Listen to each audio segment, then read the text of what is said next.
Dessert দিয়ে যমুনা নদী থেকে অবৈধভাবে বালু উত্তোলন করার জন্য ভাটপিয়ারি গ্রামের প্রায় হাজারো মানুষ বসতভিটা হারাতে চলেছে।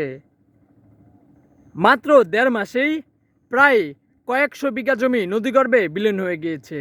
ভাটপিয়ারি গ্রামের মানুষ এখন প্রায় নিঃস্বর পথে। যে কোনো মুহূর্তে তাদের বসতভিটাও নদীগর্ভে বিলীন হয়ে যেতে পারে বলে জানান এলাকাবাসী।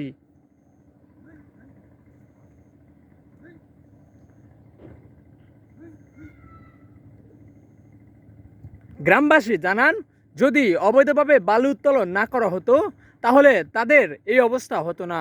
শত শত বিঘে কৃষিজমি নদীগর্ভে বিলীন হয়ে গিয়েছে এই ভাটপিয়ারি গ্রামের মানুষদের।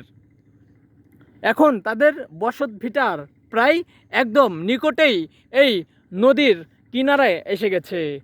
নদীগর্ভে বিলীন হয়ে গিয়েছে ভাটপিয়ারি গ্রামসহ পাঁচকাঠুরি এবং দিয়ারপাশি গ্রামের অসংখ্য কৃষকের বসতভিটা ও কৃষিজমি।